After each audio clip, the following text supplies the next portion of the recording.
नमस्कार, आप देख रहे हैं जवाब तो देना पड़ेगा और आपके साथ में विजेंद्र सोलंकी। सबसे पहले आपको गणेश चतुर्दशी की ढेर सारी शुभकामनाएं। आपके घर में बुद्धि और सिद्धि का वास हो। लेकिन आज नई संसद में भी श्री गणेश हुआ और श्री गणेश होने के साथ महिला आरक्षण बिल उर्फ नारी शक्ति वंदन अधिनियम 2023 टेबल कर दिया गया और लोकतंत्र के सबसे बड़े मंदिर में महिला हिस्सेदारी को 33% सुनिश्चित करने के लिए बिल लाया गया।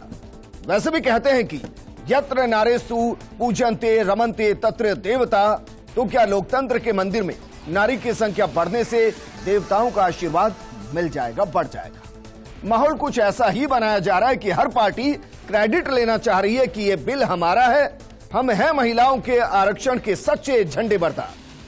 कांग्रेस कह रही है कि हमारे वक्त में महिला आरक्षण का बिल लाया गया, राज्यसभा में पास करवाया गया, तो बीजेपी कह रही है कि नहीं, ये नया बिल है, नाम भी नया है, नारी शक्ति वंदन अधिनियम 2023 नाम है, महिला आरक्षण बिल 2023 नहीं है। लेकिन सवाल यह है कि क्रेडिट की इस दौड़ में महिलाओं को आरक्षण के अधिकार के लिए कितना इंतजार और करना पड़ेगा। बिल में कहा गया है कि 2024 से पहले ना तो परिसीमन संभव है और ना ही देश में जनगणना संभव है। तो क्या 2023 में कानून बनाया जाएगा, 24 में माहौल बनाया जाएगा और 29 में अधिकार दिलाया जाएगा। यानी आजादी के 75 साल बाद बिल पास होगा और पास होने के 6 से 7 साल बाद अधिकार मिलेगा। बिल को संसद में पेश करने के 27 सालों के बाद पास होगा और पास होने के 6 से 7 सालों बाद अधिकार मिलेगा। तो क्या सच में नारी शक्ति को वंदन करने का निष्पक्ष प्रयास है या फिर नारी शक्ति के वंदन से जीत के चंदन तक का सफर तय करने की पार्टियां तैयारी कर रही हैं? आज बात इसी मुद्दे पर।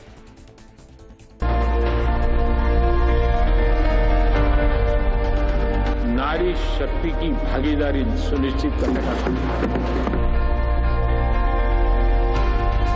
आज ये सदन नारी शक्ति को लोकसभा और राज्यसभा में 33% भागीदारी देने का साक्षी बनेगा।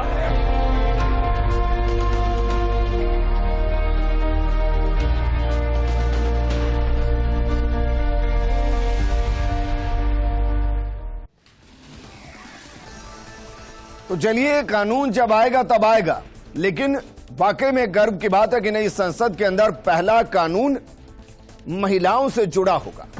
यह भी गर्व की बात है कि देर से सही अधिकार मिलेंगे और महिलाओं के नजरिए से ऐसे भी सोचा जा सकता है कि जिन्होंने 75 साल इंतजार किए वो 6-7 साल और इंतजार कर लेंगे। लेकिन क्या सच में कोई ऐसा कानून है जिसने अभी तक किसी भी पार्टी को 33% आरक्षण देने से रोका हो और कहा हो कि बिना कानून के अगर किसी पार्टी ने 33% महिला को टिकट दे दी तो फिर वो संविधान का उल्लंघन होगा? यकीनन ऐसा कोई कानून नहीं है। सवाल महिला सशक्तिकरण का है, महिलाओं की भागीदारी को बढ़ाने का है, तो कानून सिर्फ उसको प्रतिबंधित करता है। कानून आने से पहले अगर कोई पार्टी 33% महिलाओं को टिकट देती है तो कोई देश में ऐसा कानून नहीं जो उसे रोक दे। तो क्या 2023 के विधानसभा चुनावों और 2024 के लोकसभा चुनाव में पार्टी अपनी निष्ठा को आगे रखते हुए महिला सशक्तिकरण के प्रति अपनी प्रतिबद्धता को बढ़ाते हुए 33% महिलाओं को सीट देने की हिम्मत कर पाई? आज बात इसी मुद्दे पर। इस मुद्दे पर बात करने के लिए हमारे साथ मौजूद हैं बीजेपी नेता डॉक्टर अपूर्वा सिंह जी, हमारे साथ मौजूद हैं सामाजिक कार्यकर्ता ममता शेखावत जी और अधिवक्ता निधि खंडेलवाल जी हमारे साथ। निधि, शुरुआत आपके साथ में करना चाहूंगा। जरा ये बताइए, कोई ऐसा कानून है क्या जो ये कहता हो कि जब तक कानून नहीं होगा तब तक कोई भी पार्टी किसी भी स्तर पर महिलाओं को 33% आरक्षण नहीं दे पाएगी और अगर दिया तो वो संविधान का उल्लंघन होगा, कानून का उल्लंघन होगा? देखिए, ऐसा कहीं भी कोई प्रोविजन नहीं है सारे कानून में कि जो महिलाओं के आरक्षण को प्रतिबंधित करता हो या कहीं रोकता हो। लेकिन किसी भी कानून को बनाने का 2 रीजन होते हैं कि सभी संस्थाएं, समाज और सरोकार उस पर्टिकुलर एक्ट से नियंत्रित हो, अधिनियमित हो और उसकी इम्प्लीमेंटेशन उस तरीके से किया जाए। तो कानून बनाने की आवश्यकता हमें समय समय पर, स्पेशली हम यदि हर कानून की बात करें, चाहे सामाजिक सुरक्षा की बात हो या महिला सुरक्षा की या महिला जो आज हमारा कानून जो पारित हुआ है, तो उन सभी हम यदि कानूनों की बात करें तो वो केवल संस्थाओं को, देश को और महिलाओं की भागीदारी को समाज में आगे लाने के लिए किया जाता है और लोगों को सही मार्गदर्शन दिखाने के लिए किया जाता है। आपको लगता है वाकई में 75 सालों के इंतजार के बाद भी अभी 6-7 साल और इंतजार करना ही सही है? देखिए, 75 साल का जो लंबा इंतजार था उसके पीछे कई रीज़न हो सकते हैं। मैं एक अधिवक्ता होने के नाते आपको ये बताना चाहूँगी कि सामाजिक जो परिदृश्य है, महिलाओं की भागीदारी 75 साल पहले किस तरह से समाज में थी और 75 साल बाद किस तरह से समाज में रही, वो जो क्राइटेरिया, वो सिस्टम में जो अंतर आया, लोगों की सोच में महिलाओं को लेकर जो अंतर आया, इसी कारण से आज ये जरूरत हुई कि महिलाओं को का रिजर्वेशन जो है वो 33% हो। इस आवाज को संसद में सुना गया और उसके बाद ये अधिनियम पारित किया गया। ठीक है, डॉक्टर अपूर्वा सिंह जी, भाई जो नारी शक्ति वंदन अधिनियम 2023 है, इसमें क्या ऐसा नया है जो राज्यसभा में आज से 16 साल पहले, 13 साल पहले जो पारित हो चुका है उससे नया है? ऐसा क्या है? देखिए विजेंद्र जी, सबसे पहले तो मैं आपकी मीडिया का आभार व्यक्त करूंगी कि आज इतना अच्छा आपने मुद्दा लिया। दूसरी चीज़, आज का जो दिन है वो बहुत ही ऐतिहासिक, अभूतपूर्व, वो मैं कहूँगी भावुक करने वाला दिन है, क्योंकि हमने विकासशील भारत की जो नींव रखी थी जिस लोकतंत्र के मंदिर में, आज हमने विकसित भारत का संकल्प और सिद्धि और प्रण लेते हुए एक नए लोकतंत्र के मंदिर में भी नींव रखी है। दूसरी बात, जहां तक ये बात रही कि ऐसा क्या विचित्र है इस बिल में जो पहले वाले बिल में नहीं था, तो मैं कहूँगी मंशा शायद इस बिल के अंदर सबसे अभूतपूर्व और यूनिक चीज़ निकल कर आएगी। आप देखिए, जब 2008 के अंदर ये राज्यसभा के अंदर बिल रखा गया और 2010 में जब ये बिल पास हुआ, उसके बाद में स्टैंडिंग कमेटी के बाद में ये लोकसभा के अंदर आया।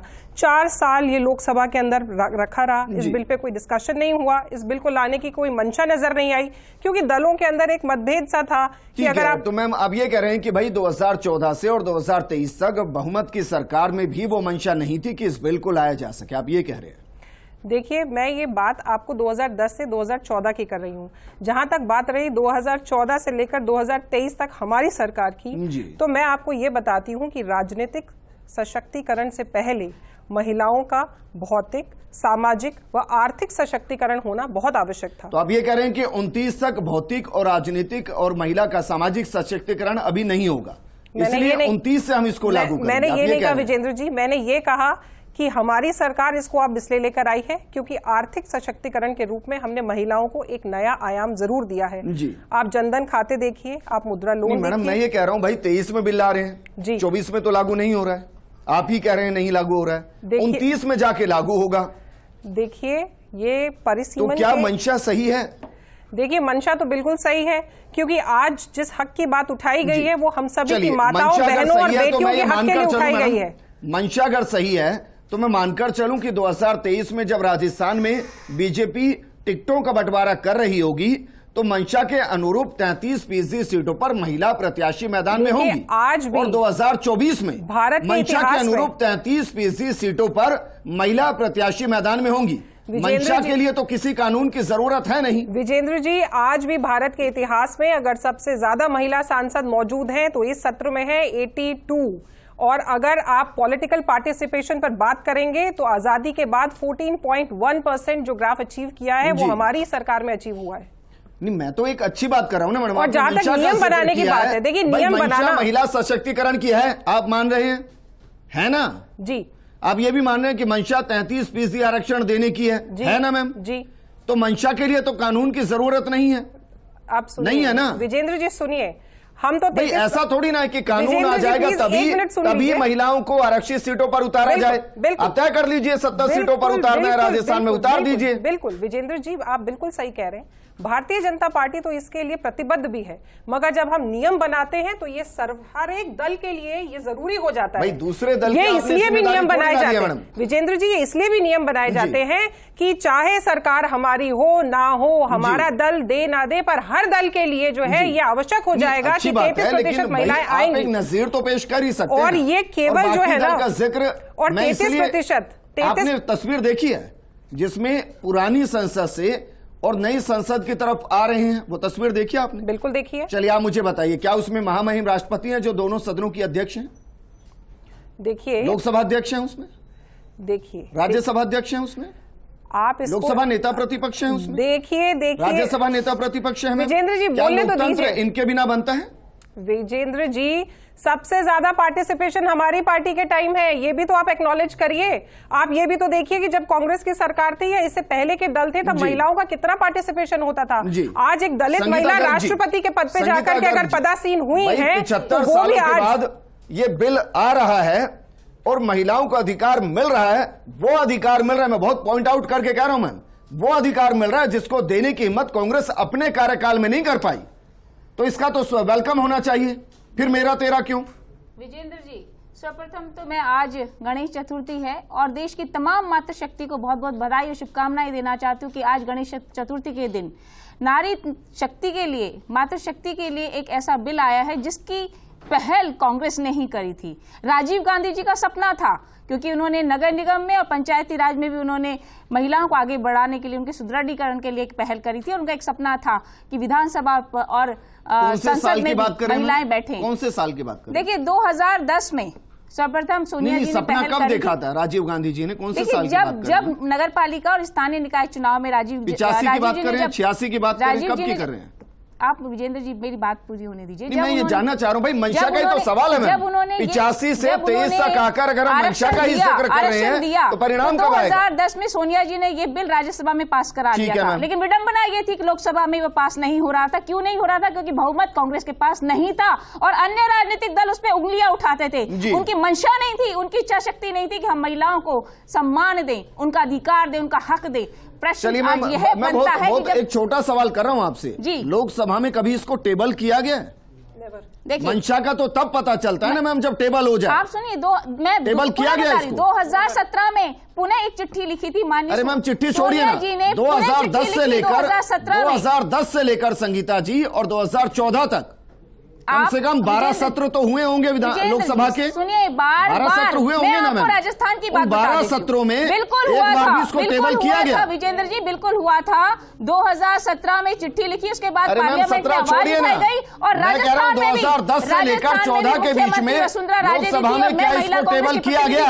हमने भी 4 साल का टेबल किया गया इस बिल को। बिल पर आप समय दीजिए हमें, लेकिन संगीता गर्ग जी, ये रही कि लोकसभा से लेकर और राज्यसभा तक जो बखान किया जा रहा है वो यही किया जा रहा है। पार्टी की कथनी और करनी में ये फर्क है। संगीता गर्ग जी, महिला सम्मान की बात करते हैं, लेकिन अधिकार देने की बात उन्होंने हमेशा कभी नहीं करी। महिला सशक्तिकरण का मुद्दा है मैम, पक्ष में आइए, पार्टियों को छोड़कर पक्ष में आइए। मैं कह रहा हूं 2010 से लेकर और 2014 के बीच में इन 4 सालों में 12 से ज्यादा सत्रों में एक बार भी इस बिल को टेबल किया गया था। देखिए विजेंद्र जी, मैंने कहा कि बार बार पुनः इस बिल के बारे में चर्चा करने के प्रयास किए जाते रहे और मैं आपको राजस्थान की बात कर रही हूँ, मैं राजस्थान की भी बात कर रही हूँ। विजेंद्र जी, मैं राजस्थान की बात कर रही हूँ क्योंकि जब शीर्ष नेतृत्व ये कहता है कि तमाम राज्यों में इस तरह की पहल की जाए, तो मैं राजस्थान में उस वक्त प्रदेश कांग्रेस कमेटी में सेक्रेटरी थी, तो मुझे जानकारी है इस बात की। मैं महिला कांग्रेस की इंचार्ज थी, इस बात की जानकारी है कि हमें ये कहा गया था साहब आप वहां के मुख्यमंत्री जी के पास जाइए और महिला आरक्षण पर बिल पर बात कीजिए, लेकिन विडंबना देखिए कि मुख्यमंत्री महिला थी लेकिन हमें समय नहीं दिया गया था। तो देखिए भारतीय जनता पार्टी लोकसभा में, देखिए मैं आपको विजेंद्र जी मेरी बात पूरी और आप बात करेंगे राजस्थान की सरकार में। आवाज जब पूरे देश से उठती है तब ये बात वहां तक पहुंचती है और आज यही कारण है कि जब पूरे देश से आवाज उठ रही थी तो संसद तक और माननीय मैं इसको वेलकम इसलिए कर रहा हूं नरेंद्र मोदी जी तक ये बात पहुंची, इसीलिए उन्होंने इस पर पहल करी। लेकिन चुनावी समय में इस तरह की पहल करना सिर्फ हमारी बहनों को लोकसभा के अंदर, विधानसभा के अंदर प्रतिनिधित्व मिलेगा, एक दिन तो आएगा, क्योंकि अगर कानून बन जाएगा तो अधिकार तो मिलेगा, देर सवेर तो मिलेगा। लेकिन अगर सवाल मंशा को लेकर है, अगर सवाल निष्ठा को लेकर है, तो मेरा मूल सवाल है कि जो पार्टियां ये कह रही हैं कि भाई ये बिल हमारा है, हम महिला सशक्तिकरण के साथ खड़े हैं, वो अगले चुनाव के अंदर 33% अपनी पार्टियों से महिलाओं को कैंडिडेट बना दे, मान लिया जाएगा कि निष्ठा और मंशा सही है। विजेंद्र जी, आप जो बोल रहे हैं बिल्कुल सही है। मैं शुरुआत इस एक शब्द के साथ करना चाहूंगी कि देर आए दुरुस्त आए। शुभ दिन, शुभ शुरुआत। काफ़ी टाइम लगा इस चीज़ को, लेकिन टेबल हुआ, so it is worth acknowledging. लेकिन अगर इसको बहुत ज़्यादा मैं बहुत उत्साहित नहीं हूँ, क्योंकि अभी अगर हमें more than 70 years we have waited for this, और अगर अभी हमें बोला जा रहा है कि अगले साल तक पारित होगा या उसके बाद 29 में इम्प्लीमेंट होगा, तो इतना और अगर इंतज़ार करना है तो मुझे नहीं लगता है कि मुझे इसकी तारीफ करनी चाहिए या मुझे बहुत उत्साहित होने की ज़रूरत है। हालांकि it could have been done earlier also, और जो पार्टीज ये एक दूसरे पर आरोप प्रत्यारोप कर रहे हैं कि हमारा है, कि हमने इंट्रोड्यूस किया है, हम लाए, इसे जब तक महिलाओं को इसका बेनिफिट नहीं मिलेगा, I think nobody should take credit of this. तो मेरा मेन कंसर्न तो ये है कि ये जब पारित होके जब तक हम लोगों को इसके बेनिफिट नहीं मिलेंगे तब तक मैं इसके लिए क्या बोलूं? व्हाट शुड आई से? बयान सुन रहा था कि जब गठबंधन की सरकारें थी तो अलग अलग पार्टी के नेता क्या क्या बयान दे रहे थे। भाई 24 का चुनाव है, 29 का चुनाव है, मैम इस बीच ना जाने देश का माहौल क्या हो, मूड क्या हो, और अगर फिर से उसी तरीके की परिस्थिति हो गई तो फिर से संशोधन कर देंगे। बिल्कुल, क्योंकि बयान तो महिलाओं को लेकर ऐसे ऐसे दिए गए कि छोटी बाल वाली आ जाएंगे, वो गरीबों की बात क्या ही करेंगी जी। तो उस मंशा के साथ तो ये देखना पड़ेगा संगीता गर्ग जी, अगर आप ये कह रहे हैं कि भाई हम INDIA बना रहे हैं, आप चीज को समझिएगा मैम, तो ऐसा यूपीए भी बना था, और उस यूपीए को ही आप कह रहे हैं कि उसने इस बिल को लाने नहीं दिया।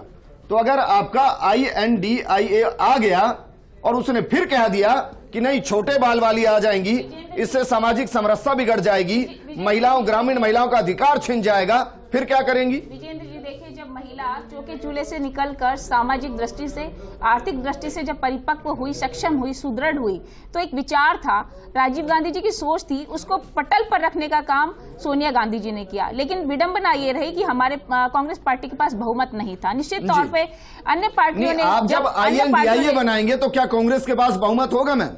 निश्चित तौर पे देखिए, जब कोई गठबंधन होता है और सभी को सीटों पर तो चुनाव नहीं लड़ पाएंगे मैम INDIA के अंतर्गत। देखिए आप ऐसे तो एनडीए का भी है ना गठबंधन तो, लेकिन आप यकीन मानिए कि जब गठबंधन होता है तो समान विचारधारा वाले जो दल हैं एक साथ मिलते हैं और उस बात का समर्थन करते हैं। दौर में समान विचारधारा समर्थन करते हैं। मुझे लगता है कि महिला विरोधी अगर कोई रहा है, महिला विरोधी अगर कोई रहा है तो भारतीय जनता पार्टी रही है, क्योंकि उन्होंने ही नारा दिया था कि बोलुआ महिलाओं पर अत्याचार की बात बीजेपी सरकार, लेकिन हमने देखा पिछले 10 साल में महिलाओं के लिए क्या काम हुआ। लेकिन आज देर आए दुरुस्त वाली कहावत यहाँ सार्थक होती है कि जब चुनाव का समय आया तब ये बिल लागू करने की बात कही गई। कहा गया है कि जो नारी शक्ति वंदन अधिनियम 2023 है जी, वो नया कानून है जी। तो अगर ये नया कानून है तो आप क्या खुलकर ये कहेंगे कि ये वो नहीं है जो राज्यसभा में पारित हो चुका है? देखिए विजेंद्र जी, कानूनी रूप से ये एकदम नया है। क्योंकि कोई भी बिल अगर लोकसभा के अंदर या नाम से नया है? नहीं, सुनिए, कोई भी बिल अगर लोकसभा के अंदर रखा गया है और वो वहां पे टेबल नहीं हुआ है, टेबल हो जाता है या प्रेसिडेंट साहब ने ज्वाइंट सिटिंग का जो है वो कंसेंट दे दिया होता है या अधिसूचना जारी कर दी होती है, तो भी वो बिल लैप्स नहीं होता। मगर इनके केस में ये हुआ, इन्होंने ना उसको टेबल किया और ना टेबल होने के बाद में, सुन लीजिए, मैं आपसे एक मूल सवाल कर रहा हूँ, ये देश को पता है, जैसे ही लोकसभा पूछ रहा हूं कि जो राज्यसभा में महिला आरक्षण विधेयक पारित हुआ था जी, क्या वही अब टेबल हुआ है नए नाम के साथ? देखिए इसके अंदर एक नया प्रावधान और है विजेंद्र जी, जो ये है कि हम इसके अंदर एक चीज और के लिए प्रतिबद्ध हैं कि डिलिमिटेशन के बाद में भी जो SC/STs की सीट्स हैं उसके अंदर भी हम 33% जो रिजर्वेशन है वो वुमेन्स को देंगे। यही नहीं है कि दल केवल जो है वो टिकट ही 33% वुमेन्स को देगा। हमने उस कैटेगरी के अंदर वर्टिकल रिजर्वेशन के अंदर भी हॉरिजॉन्टल रिजर्वेशन का जो है वो प्रावधान इसमें लेकर के आए। मोटा मोटा समझाइए, राजस्थान में 200 विधानसभा सीटें हैं, आप समझाइए क्या कह रही है? देखिए, अगर 200 विधानसभा सीटें हैं और उसके अंदर फॉर एग्जाम्पल अगर हम कहते हैं कि साहब 30 सीटें जो हैं वो SC/STs के लिए रिजर्व्ड है, तो उसमें से उन 30 सीटों में 10 सीटें भी महिलाओं को ही जाएंगी। वर्टिकल रिजर्वेशन के साथ में हॉरिजॉन्टल रिजर्वेशन की भी बात आज माननीय अर्जुन राम मेघवाल जी ने करी है। डिफॉल्ट हो गया ना मैम। भाई अगर आप राजस्थान में 66 सीटों पर महिला कैंडिडेट उतार रही हैं, तो उन 66 सीटों पर आप ये कह रही हैं कि उनसे इतर 10 सीटों पर इतर नहीं, उन्हीं 66 में रहेंगी ना मैम? इतर नहीं, जो हमने 66 में ही रहेंगी ना। जैसे जिन सीट्स को हमने SC/STs के लिए रिजर्व करा है, तो उस सीट्स के अंदर भी 10% सीट्स जो है वो उस कैटेगरी में भी महिलाओं को दी जाएगी। तो 66 के अंदर ही ना मैम? देखिए 33% मगर आप इसमें भी तो देखिए कि SC/STs महिलाओं का भी तो उत्थान, इसमें एक वर्ग विशेष से भी तो उत्थान हम लेकर के आए हैं, एक नया एस्पेक्ट भी तो हमने रखा है इस बिल में। जी जी लेकिन ये उससे अलग है जो राज्यसभा में पेश हुआ है। देखिए अलग मैंने आपको पहले भी कहा है, ये मंशा के रूप में भी अलग है और ये वर्टिकल सवाल कर रहा हूं, ये वर्टिकल रिजर्वेशन के साथ में हॉरिजॉन्टल रिजर्वेशन देने के मैनर में भी ये नया है। खंडेलवाल जी भाई अगर राज्यसभा में कोई बिल पास हो गया तो हम सब जानते हैं कि वो अपर सदन है, वो डिसोल्व नहीं होता, तो उसका बिल भी डिसोल्व नहीं होता। अगर उसी बिल को लोकसभा में इंट्रोड्यूस किया जाता है और वहां पास करा दिया जाता है तो उसको राज्यसभा में वापस पास कराने की जरूरत नहीं है। लेकिन अगर उसमें कुछ चीजों को एड ऑन किया जाता है, उस बिल के प्रारूप को, स्वरूप को बदला जाता है और लोकसभा में अगर उसको पारित कराया जाता है, जैसा कि अपूर्वा जी कह रहे हैं कि कुछ चीजें उसमें एड ऑन की है, तो क्या उसको राज्यसभा में पारित नहीं कराना पड़ेगा?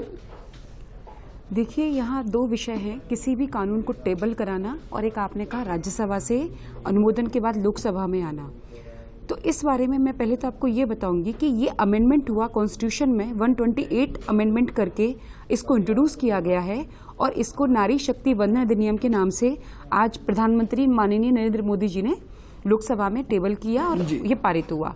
लेकिन अब ये सवाल होता है क्या ये पुराना है फॉर्मेट जो पहले की सरकार में जो राज्यसभा में पारित हो चुका? Yes basically.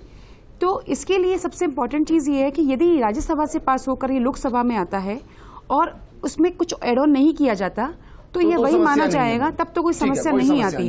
लेकिन यदि उसमें कुछ चीजें, कोई तार्किक चीजें या कोई ऑब्जेक्शंस या कोई सजेशंस यदि उसमें एड ऑन किए जाते हैं तो वो कहीं ना कहीं उसको हम नया प्रारूप में मान सकते हैं, माना भी जाता है। तो राज्यसभा जाएगा वो? हाँ, यदि ऐसा होता है तो वापस राज्यसभा वो जाएगा। जी अब मुझे बताइए अपूर्वा जी, भाई अगर ये नया नाम और नया है तो राज्यसभा इसको जाना पड़ेगा? बिल्कुल जाएगा। ये जाएगा लोकसभा, राज्यसभा और उसके बाद में consent and assent of the president is essential to pass any bill. This is the normal law और पूरी ही लॉफुल तरीके से इस बिल को पास कराया जाएगा। और आप देखिए ये मत करिए कि ये, एक मिनट विजेंद्र जी प्लीज एक बात और मुझे कहने दीजिए। इस बिल के ऊपर मुझे लगता है आज राजनीति करने की बजाय कि ये कांग्रेस वाले हम पे दोषारोपण करें या हम इससे कास्केड करते हुए रहें, बेटर ये होगा कि ये बिल हम अपनी सभी माताएं, बहनें और बेटियों के नाम दर्ज करें और ये कहें कि ये बिल उनका बिल है। सभी दलों को एक प्लेटफॉर्म पर आकर ये कहना चाहिए कि ये बिल जो है ये उन माताओं, बहनों और बेटियों को समर्पित बिल है। डॉक्टर अपूर्वा जी, मैं बहुत एक बेसिक उदाहरण के साथ समझाने की कोशिश कर रहा हूं। एक आदमी 7 दिन से भूखा है जी, फिर एक कानून लाया जाए कि भाई आपको हम भरपेट खाना खिलाएंगे जी, लेकिन खिलाएंगे 20 दिन बाद से, तो क्या उस भूखे आदमी को उससे खुश होना चाहिए या ये सोचना चाहिए कि भाई आज आप मुझे खिला दीजिए, मुझे पेट भर खाना खिलाने के लिए किसी कानून की जरूरत नहीं है? विजेंद्र जी, हम तो इसके ऊपर कब से प्रतिबद्ध हैं और आप देखिए भारतीय जनता पार्टी के अंदर जितनी महिलाओं की सहभागिता है उतनी पहले कभी नहीं थी। आज भी मंत्रिपरिषद के अंदर, मेरे पास वक्त की कमी है, मैम बताइए क्या वाकई में राज्यसभा में जाएगा? क्योंकि इसको लेकर मैं थोड़ा कंफ्यूज हूं। ये सारी बातें छोड़ दीजिए, मैं सिर्फ इतना कहना चाहूंगी कि अपूर्वा जी को बड़ी शर्म आ रही थी कहने में कि कांग्रेस इस बिल को लेकर आई थी। अरे महिला होने के नाते आपने 4 साल में पारित क्यों नहीं कराया संगीता जी? 2010 से 2014 तक आप बहुमत में थे। 2010 से 14 तक आप लोगों की हिम्मत नहीं हुई क्या? क्योंकि आपको लग रहा था कि सरकार को हिलना पड़ जाएगा। लेकिन 10 साल ये पता था कि अगर आपने ये बिल को टेबल कर दिया तो आपको सत्ता से जाना पड़ेगा। आपको माताओं और बहनों से ज्यादा जो है वो टेबल महिलाओं को आरक्षण के विरोध में खड़ी थी, लेकिन आज ये कहने में शर्म ये महसूस करते हैं कि सोनिया गांधी जी ने पहल करी थी और राजीव गांधी जी का सपना था कि महिलाओं को आरक्षण दिया जाना चाहिए। तक भारतीय जनता पार्टी ने जितनी सहभागिता महिलाओं को आरक्षण, किसी पार्टी ने आज तक भविष्य में अधिकार देने में कभी पहल नहीं करी। राजनीतिक 10 साल से उनके पास राजनीतिक क्यों नहीं दिया गया था?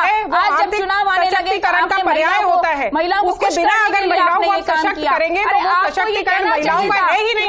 धन्यवाद देना चाहते हैं। हमने 9 साल में महिलाओं को सशक्त किया है। शक्ति को सम्मान देने की बात करिए, हक और अधिकार देने की बात करिए, लेकिन इनके मुंह से ये नहीं निकलता कि कांग्रेस ने पहल करी थी। मैं महिला हूँ और मैं गर्व से कहती हूँ, मैं धन्यवाद देती हूँ। अरे भाई कह देते 2 शब्द, यूपी के अंदर एक नारा लगा था, कह देते आपकी पार्टी बुरा नहीं मानती।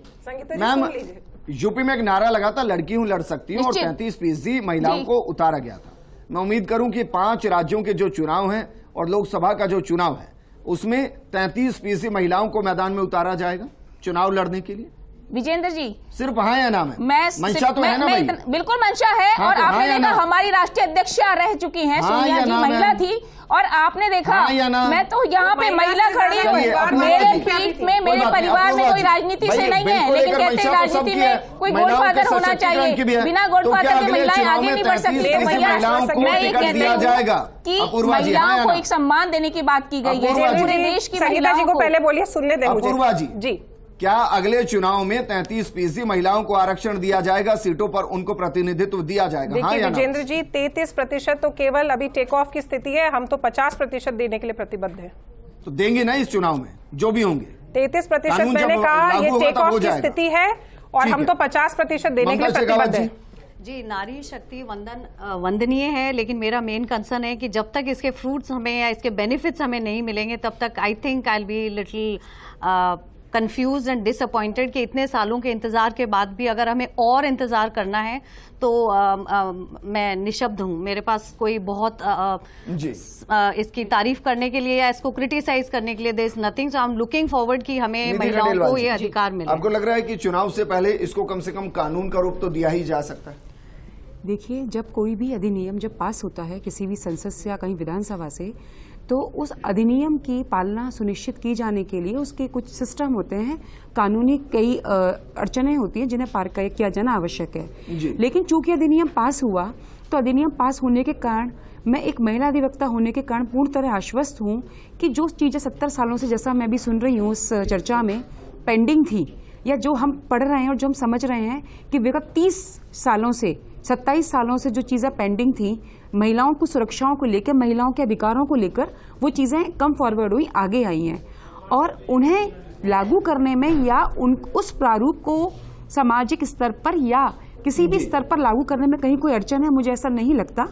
इसे यदि इम्प्लीमेंटेशन किया जाए इसका टाइम से तो ज्यादा अच्छा होगा। और कानून से पहले भी किया जा सकता है। कानून से पहले किया जा सकता है, यहाँ कोई बारी नहीं है, ये कोई बारी जुड़ने के लिए निधि जी आपका, ममता जी आपका, अपूर्वा जी और संगीता जी आपका।